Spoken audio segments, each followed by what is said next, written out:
Bismillahirrahmanirrahim. Assalamualaikum warahmatullahi wabarakatuh. Bismillah, alhamdulillah, wassalatu wassalamu ala rasulillah Muhammad ibni Abdillah wa ala alihi wa sahbihi wa mawala la nabiyya ba'dah. Puji dan syukur marilah kita panjatkan kehadirat Allah Subhanahu wa taala karena berkat kudrat dan iradatnya kita masih diberikan kesehatan sehingga masih bisa menghirup napas segar. Selawat dan salamnya semoga tercurah limpahkan kepada junjungan kita semua, yakni Habibana wa Nabiyana Muhammad sallallahu alaihi wasallam. Dalam kesempatan kali ini saya akan mempresentasikan mengenai pengertian lingkup, tujuan, dan karakteristik pembelajaran Al-Quran Hadis. Nah, di dalam pembelajaran kali ini ada 4 sub pembahasan yang akan saya bahas. Yang pertama mengenai pengertian pembelajaran Al-Quran Hadis. Yang kedua mengenai ruang lingkup pembelajaran Al-Quran Hadis. Yang ketiga mengenai tujuan pembelajaran Al-Quran Hadis. Dan yang terakhir yaitu karakteristik pembelajaran Al-Quran Hadis. Agar mempersingkat waktu, yuk kita bahas dari mulai pengertian pembelajaran Al-Quran Hadis.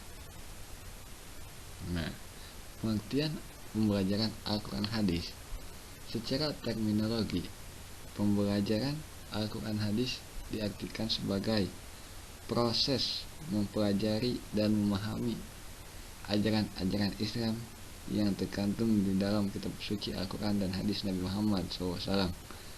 Pembelajaran ini tidak hanya terbatas pada memahami makna secara tekstual saja, akan tetapi dalam pembelajaran ini diperdalam pemahaman terhadap nilai-nilai dan prinsip-prinsip Islam yang terkandung di dalamnya. Pembelajaran Al-Quran dan hadis ini dapat dilakukan melalui berbagai cara. Ada yang membaca dan mempelajari terjemahan Al-Quran dan hadis, ada dengan cara menghadiri kajian-kajian agama, ada juga yang dengan cara berguru pada ulama atau tokoh agama, serta mempraktikkan ajaran-ajaran Islam dalam kehidupan sehari-hari.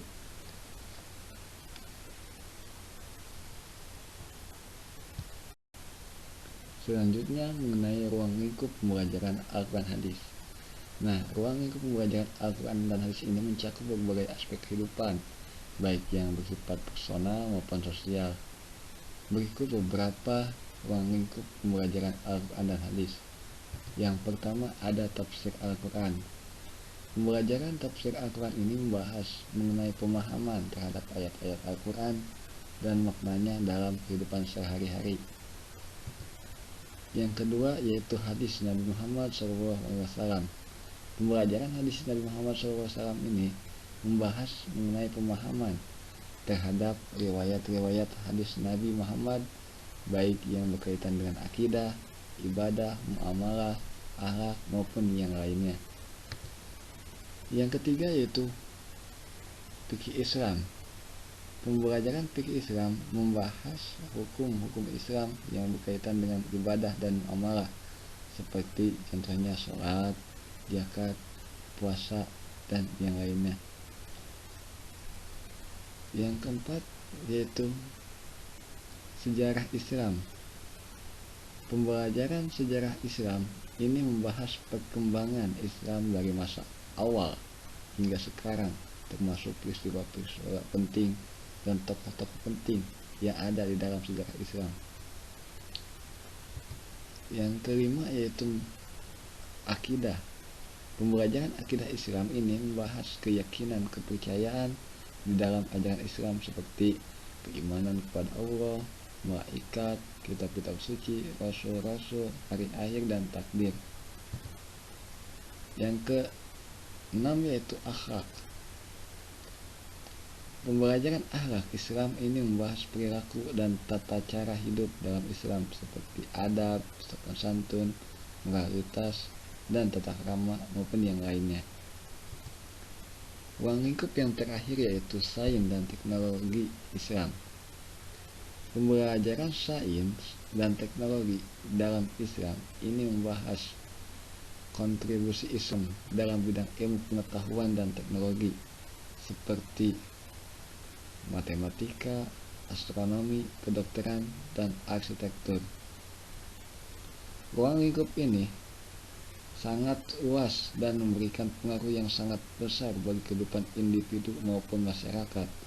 Oleh karena itu, pembelajaran Al-Quran dan hadis ini sangat penting dalam membentuk karakteristik dan moralitas yang baik serta memperkokoh iman dan ketakwaan kepada Allah Subhanahu wa taala.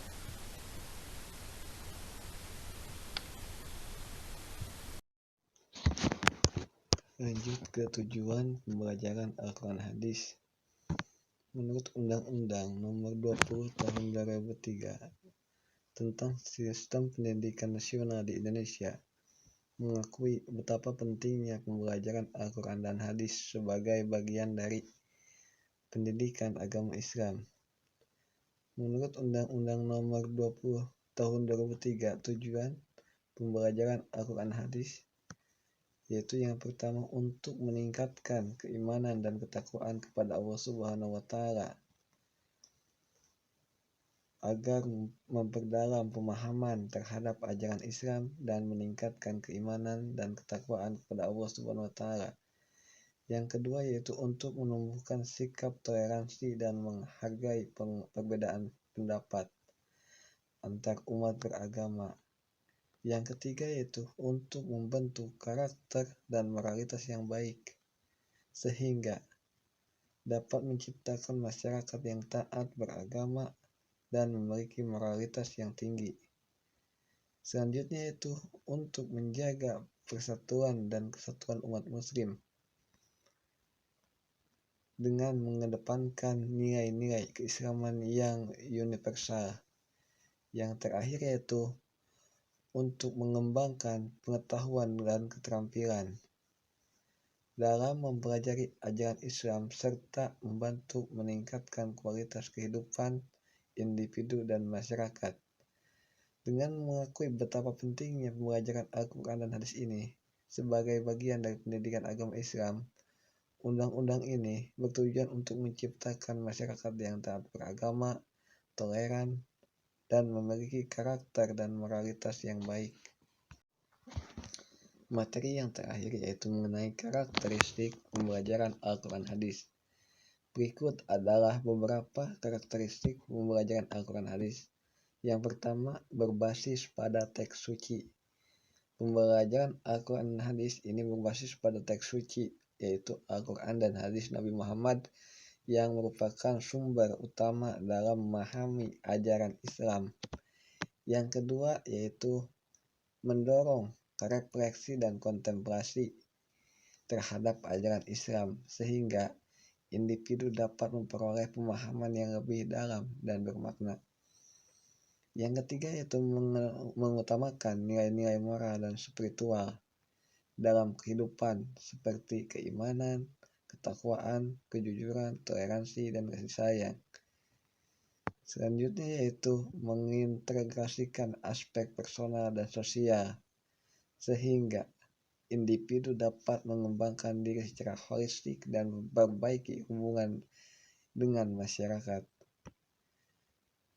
Selanjutnya yaitu mengedepankan metode pembelajaran interaktif.